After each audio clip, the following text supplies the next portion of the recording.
Coming up on Spartan Sports Report, Jonathan Smith got his first taste of Michigan State's rivalry versus Michigan at the Big House.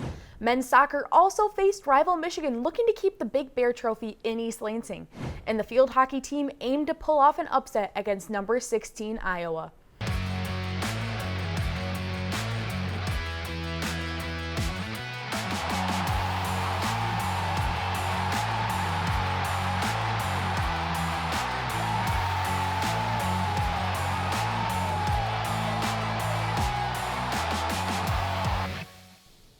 Hello and welcome back into the Spartan Newsroom for an all-new Spartan Sports Report. I'm Serena Schroeder. And I'm Maddie Warden. Students might have been on fall break here on campus last Monday, but that doesn't mean Spartan athletics were. We had 10 teams in action this week. But first, take us into the Big House in Ann Arbor, Serena. Michigan State football traveled down the road to Ann Arbor in an attempt to bring Paul Bunyan home for the first time since 2021. The Spartans came out the gates hot, and it would be an all-Nate Carter to start the game. He would lead the Spartans down the field on the first two drives, the first ending in a Jonathan Kim missed field goal. On the second, he punches it in from the 2 to give the Spartans a 7-0 lead as time winded down in the first quarter.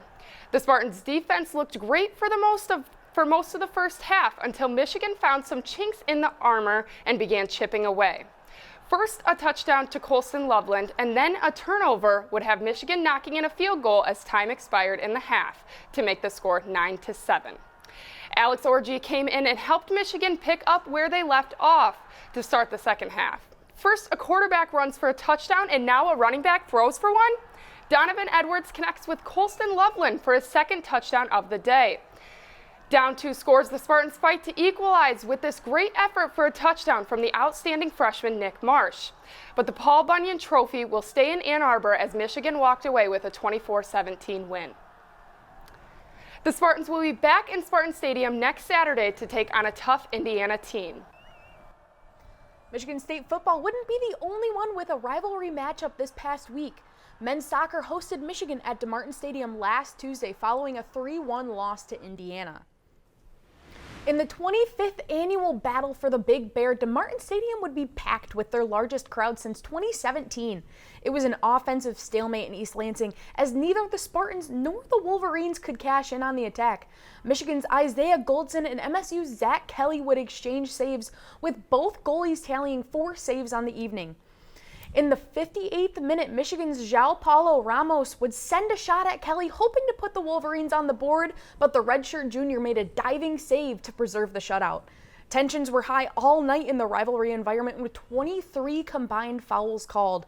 In the waning minutes, a scuffle broke out after Sean Kerrigan and Will Baker got tangled up, and for the second straight year, Michigan and Michigan State would draw 0-0, keeping the Big Bear Trophy in East Lansing for another season.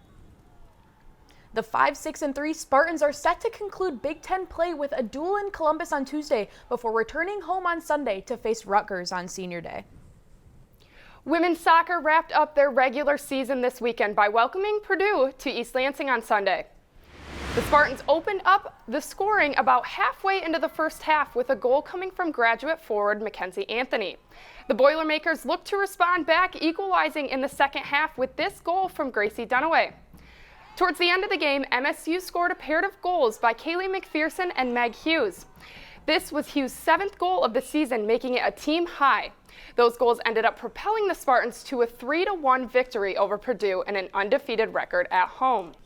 With the win, the Spartans secured the number 4 seed in the Big Ten tournament and will face off against Rutgers this Saturday, which will be hosted at the University of Minnesota.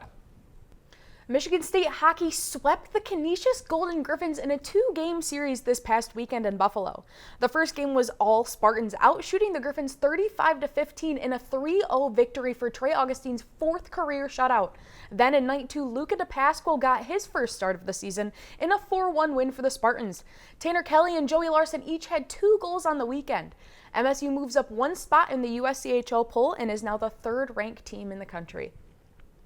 The volleyball team picked up their first ranked win since last October in an LA doubleheader against USC and UCLA. The Spartans rallied back from a 2-0 deficit against 16th ranked USC to earn their first Big Ten win of the season. Akasha Anderson surpassed 1,000 career kills during the match. 2 days later, the Spartans fell to UCLA in straight sets. Michigan State is now 8-13 on the season and will be back in East Lansing on Friday for another Big Ten matchup against Minnesota. The Michigan State women's field hockey team faced number 16 Iowa on Friday. Both teams were unable to put the ball into the net until the third quarter when Maddie Lawler scored to give the Spartans a 1-0 lead. Iowa pulled their goalie in the fourth quarter, which helped Leva Van Kessel to tie the game 1-1. MSU pulled through in overtime and Carmen Puchetta scored to give the Spartans a victory. Coasting off of this big Iowa upset, the Spartan field hockey team had another tough Big Ten showdown against the number 1 Northwestern Wildcats. MSU goalkeeper Lyra Gavino kept the Spartans in the game with 11 recorded saves in the first half alone. However, the Wildcats finally broke through in the second half with a goal from Reagan Cornelius on a penalty corner. The top-ranked Wildcats kept the ball rolling with a second goal from Elaine Valthusian. Ashley Sessa dribbled this one around a defender and snuck one by Gavino to give the Wildcats a hefty lead. After a fourth goal by Maddie Zimmer, Ilsa Trump knocked this one into the back of the net for the Wildcats.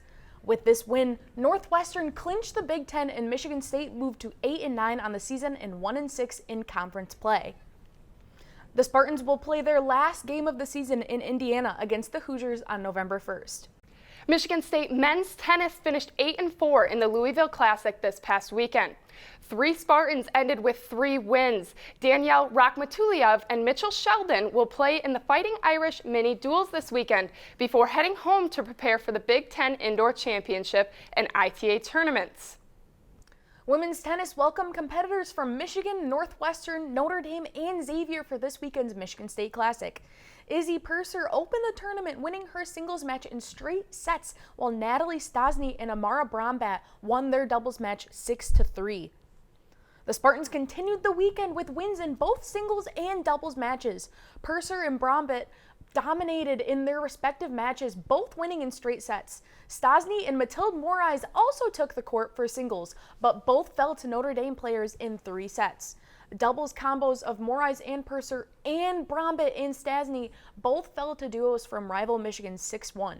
Purser and Stasny also lost 6-1 against a pairing from Xavier. Finally, in the finale on Sunday, Morais and Stasny won their doubles match 6-3. The duo also won their own as Morais beat her Xavier opponent in 3 sets, and Stasny did the same against Michigan. The team is staying in East Lansing for the Spartan Invite on November 1st and 2nd. Over the weekend, Michigan State women's golf ventured to Wilmington, North Carolina to compete in the Landfall Tradition Tournament. Round 2 brought success for the Spartans as junior Taylor Kehoe led the team with a 5 under par. Overall, MSU finished at 7 under par, having the low round of the day. In the final round, the Spartans shot a 14 over par, closing out the tournament and their fall season, finishing tied for 7th place. Men's and women's cross-country teams closed out the season on a good note last Friday at the EMU Fall Classic. Starting with the women's 5K, Madison Osterberg won the race with a time of 17 minutes and 42 seconds. The next Spartan behind her was Megan Ford, crossing the line at 18 minutes and 13 seconds. As for the men's team, runners Brendan Favazza and Matthew Zaliki finished 2.6 seconds apart, claiming the 5th and 6th spots for the men's 5K. Thank you for tuning in to an action-packed Spartan Sports Report this week. For more content and stories, check out all of our social media accounts and the Spartan Newsroom website. I'm Maddie Warden. And I'm Serena Schroeder. Have a good week.